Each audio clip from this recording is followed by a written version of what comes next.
Весте на Слободна ТВ. Скопјани денеска се оневозможени да ги користат услугите за јавниот градски превоз, откако синдикатите на јавното сообраќајно предпријатие вчера најавија дека од 4 часот и 30 минути наутро автобусите нема да возат.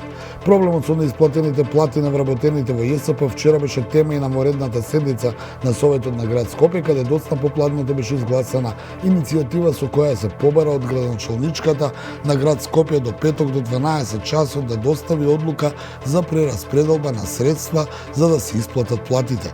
Од синдикатите вчера изјавија дека градоначалничката Даниела Арсовска ќе мора ваквата одлука да ја донесе уште денеска, затоа што според нив петок е многу доцна. Следната седница на Советот е закажана за петок во 14 часот, но постојат можности денеска да биде свикана во редната седница на градскиот совет доколку биде доставена одлуката.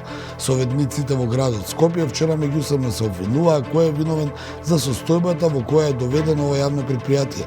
Од ВМРО ДПМН е побараа одговорност од Арсовска, а од СДСМ обвинија дека за прв пат скопјани ќе останат без градски превоз и дека за тоа е виновна локалната власт. Вчера со неколку автобуси раководството на ЈСП ја блокираше улицата пред владата поради неисплатата на долгот од 2 милиони евра, а вработените протестираа во кругот на предпријатието поради неисплатата на заостанатата плата. Бугарија од секогаш настојувала да ги заакне и продлабочи пријателството и добрососедските односи со Северна Македонија. Бугарија вложила многу труд за да ја реализира оваа цел во последните години, се наведува во соопштението на Бугарското министерство за надворешни работи. Во оваа насока Министерството за надворешни работи на Бугарија нагласува дека секакви јавни изјави со кои се навредува или провоцира другата страна се апсолутно неприфатливи. Тие се посочува не го представуваат официјалниот став на бугарската држава и обидите се представат како такви се неточни и знак на лоша волја. Без оглед на бројните провокации против Бугарија и особено кон бугарите во Северна Македонија во последните месеци, Бугарското министерство за надворешни работи смета дека ваквиот говор е неприфатлив и крајно контрапродуктивен. Во извештајот за напредокот на Македонија за 2022 година се оценува дека работата на парламентот била нарушена со политичка поларизација, што го одложило усвојувањето на многу закони. Европската комисија нотира дека претениците треба да бидат активни и да имат позитивна улога во процесот на преговорите со Европската унија.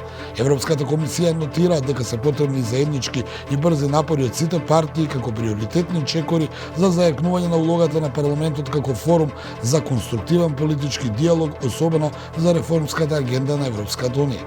Повторно се пара ограничување на употребата на носење на закони по скратена постапка. Европската комисија во својот извештај забележува и дека продолжила постапката за кривична одговорност за оние кои оркестрираа или извршија насилство во нападот на собранието на 27 април 2017 година. Во својата пообширна анализа, Европската комисија наведува дека по тешки напнати дебати парламентот во јули 2022 година го усвоил предлогот што го отвори патот за почеток на пристапните преговори со Европската унија. Како земја која преговара, Северна Македонија има нови можности и одговорности. Градската управа на Киев во раните утренски часови објави предупредување поради опасност од воздушен напад. Слични предупредувања беа издадени во регионите Черкаси, Кривоград, Миколаев и Запорожје. Предупредувања се издадени и во регионите Днепар, Петровск и Харков. Воена состојба стапи на сила од денеска во украинските региони кои на референдумот гласаа за приклучување кон Русија. Рускиот председател Владимир Путин вчера на состанокот на Советот за безбедност на Русија најави дека треба да се формираат штабови за територијална одбрана во самопрогласените Лугански и Донецк, како и во областите Запорожје и Херсон. Како што рече Путин, шефовите на тие области ќе добијат дополнителни овластувања.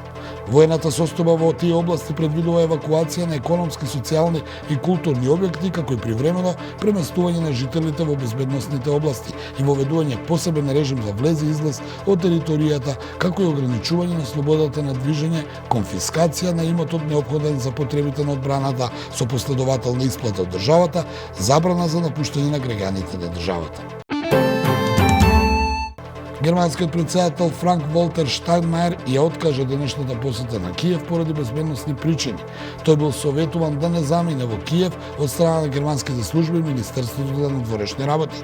Нагласено е дека посетата на Штајнмајер сепак ќе се реализира наскоро. Штајнмајер планираше да го посети главниот град на Украина уште во април годинава. Киев првично одби да биде домаќин поради неговата поддршка во минатото за политиката на зближувањето на Германија со Русија. Ги следевте на новите вести на Слободна ТВ.